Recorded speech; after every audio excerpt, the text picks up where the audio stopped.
the voice director, right? Yes, that's right. Awesome. Okay. Oh, well, we were just talking to the voice actors, and they were talking about how they typically record everybody in the same room so that they can bounce off of each other. So, what's that like as a director, as opposed to having people recording individually? Well, there's definitely different. Recording as an ensemble is a different process than recording an actor on his own. But I think for the type of show we're doing, I wouldn't want to trade the ensemble record for anything. Just because our show is very much rooted in action and needs real weight to the stories as far as the tension and saving the day. But we do look for a little broader, humorous style at times. And I think for the actors to be able to play off each other, you know what's funny when it's working in the room. And especially when the actors are playing off each other, there's more room to add things in that way. Ideas come from actors hearing the other actors take, and then they have an idea for their upcoming line. And I don't think you get all that if you're just getting a one-on-one experience. So as far as directing the show is concerned, do you make decisions ahead of time, episode by episode, or is it done holistically across, say, a block of episodes for part of the story? Like how fun it is, I guess, set the strategy on how things to go? Oh, it's a really good question. I mean, I think all of our episodes are sort of standalone. So aside from the original four-parter, that was sort of our season premiere, which was 4 11 minutes sort of tied into one, I think all these episodes are just meant to stand alone. So once we get the script, then first thing is assessing, okay, what characters are we introducing, because they've had the keys to the candy store, it feels like. And, if it's not Mr. Miracle that I'm appearing, then it's a character based off a Goody Rickles comic. Maybe it's Captain Dudley, or I'm sorry, Uncle Dudley being Captain Bamboozle making an appearance. So sometimes I'm doing my homework on the characters that they're pulling out, and then we just sort of see, okay, of our main cast, who do we think might be able to pull off some of this? Who do we feel could be a fun interpretation of this new role that we're trying to introduce? And I think we've been lucky to have some fun participants come into play. I hope that answered your question. No, I don't know. Oh, okay. That's it, absolutely. But I mean, from getting the script to actually recording, maybe 2 weeks time. I mean, it varies. So again, the writers, I think, are taking the time to go through their drafts, and then once it gets to me, then I've got sort of a final, at least, character breakdown that I'm looking at. Some dialogue tweaks might happen, but at that point I need to get into, okay, who's going to be this character, and try to get them scheduled along with everyone else who we kind of have on a regular schedule as well. What was it about the show that made you take the role as director? Oh my gosh, excitement for just being a part of a superhero universe. I've been a fan of these types of characters since I was a kid, and even reading some of the DC comics as far back as I can remember. And for me, I've had a chance to work with the producer, Butch Lukic, on another project, and for him to consider me in this position, it was a thrill. And it's actually my first animated series, and I've had a lot of experience in video games, and then again worked with Butch on some animated projects that were direct-to-videos, and for him to give me this opportunity, and not only the opportunity, but the freedom to bring in people that I thought might be right, and maybe different takes on certain established roles. And he's been nothing but gracious, and I think it's been a fun collaboration for that reason. I guess I wanted to ask because, like, in particular, the character Firestorm. No, So, one of my favorites. yeah, I liked your rendition, y'all's rendition of him, but I also play Injustice. Oh, okay. So, in that Firestorm, as well as DC on CW, their Firestorm is black, and your Firestorm is more to the source material. How do you choose the comic source? Like, how do you choose which version of the character that you guys want to go with in the animated series? That's a really good question. I mean, for me, I remember reading it as Ronnie first, because our first episode of Firestorm basically had origin stories of Ronnie just telling Professor sort of how they got there. So at that point, I knew it was Ronnie Raymond versus Jax. And so with that, okay, this is where the producers wanted to go. Their conversation as far as which way they wanted to go, I wasn't privy to that. I think the excitement was to keep at least the duality of the young enthusiasm of Firestorm mixed with the certainty and authority of Dr. Stein.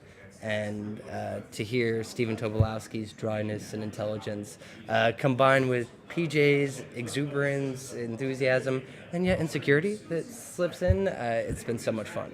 And I think PJ has really found something unique in that role. Not only establishing a catchphrase that's sort of hopefully becoming his own and a thing as far as the heat is on, but just like I said, bringing that authentic, youthful innocence and enthusiasm to the role. Yeah, I did like the duality because it sounded like Professor was just, why am I even attempting to do this? But I'll explain it anyway because this is just my character, this is my nature. I have to be here, kind of thing. I'm stuck. And the two of them together, again, having that ensemble cast experience, I don't think we would have gotten what we got out of them in any future records, where we might have had to record. PJ was working on vinyl for a time, so he was in New York, and Steven was doing Silicon Valley, and we had to maybe do less of the ensemble. But if we hadn't had that initial record with the two of them together, I don't think we keep that consistency throughout all the episodes they appear in. So that part has been fun. My name is Jim Krieg. I am a co-producer on Justice League Action, and I am kind of more or less in charge of the writers on the show, along with Alan Burnett. Well, I just was wondering, so you have a very wide-ranging cast of people who are coming in and out of the stories and coming in and out for recordings. So what is it like to write for, such a array of characters? It's crazy. Having such a wide selection of characters is super fun. And it also makes the records always a surprise. And when you're in production on a TV show, you have to, I don't want to say you're cranking them out like you're at a sausage factory. You really care about every script, but you're doing it quickly. And so you kind of send them down the line, and then you show up at the record, and you forget that Patton Oswalt's going to be there, that Brent Spiner's going to be there, that Carl Reiner's going to be there, and then you're like, oh, okay, this is what we're doing, and it's a you just did it, but it's still a wonderful surprise. And every actor that Wes Gleason casts for us they're all great, and they're all hilarious. Whether they're guests or whether there are regulars like Kevin Conroy and Jason Lewis and Rachel Kimsey, it's just a delight to see them. They're all magical people. These performers. I like my writers. They're fine, but they're not made of.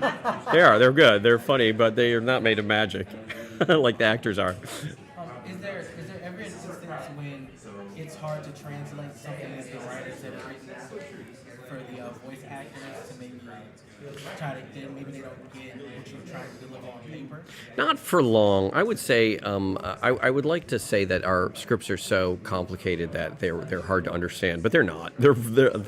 These actors are all pros. They've all done it so many times, and they also quickly know their character, and so they all the jokes and all the action and adventure, it all comes out of who each of these members of the Justice League are, inherently, and so no, I think they know what to do as soon as the tape starts rolling. That's how old I am.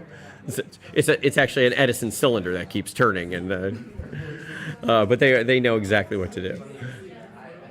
How long approximately is the timeline to actually write and get a script ready for each episode? Sometimes it's very fast. Sometimes it is not enough time. All these things, it feels like it should be a set time, but it stretches or shrinks depending on how long it takes to get the notes back on each one, or if DC might have an issue with it will, something in the story might counter something they're doing in the comics, so the story might have to make a change. So there are a lot of little things we might have to change at the last minute, and which makes it kind of exciting. Sometimes it feels like you're doing a newspaper, like we're Perry White, I would say I'm the Jimmy Olsen on the team, and Butch is Perry White. I call him Chief, and he goes, "Don't call me Chief." So before you were just talking about DC, how closely did DC actually have to work with? Like, did they have to approve scripts and all that? It's not a case of have to; they want to. We have great people over there, and Jeff Johns gets CC'd on everything, and then we have Ames Kirshen and Mike Carlin, and they're both. It's not an odious part of their job. They really enjoy reading our scripts and putting in their 2 cents, and they usually have great contributions. Most of the brilliance comes from us. I'm kidding. But yes, everybody can. It's a super collaborative process, and that's part of the fun. If you don't like other people, it's a bad business. And on the sort of the back end when it comes to actually working on the animation, how closely do you end up working with the animators to get a specific look? I mean, I would love to claim that I have some sort of influence on this, but Butch is a real pro. Butch Lukic has been doing this for years. His team, Shane Glines, and the directors like Jake Castrina and Sean Negosian and Doug Murphy, they're all so good. You know, the last thing they need is some dumb writer saying, maybe Batman's ears should be longer. You know, because they all went to art school. Like, why would you listen to my opinion on this? You know, maybe what he says they could listen, and sometimes do. But you know what? I listen to them as well. Oh, I'm being tapped on the shoulder. I want to thank you for interviewing me.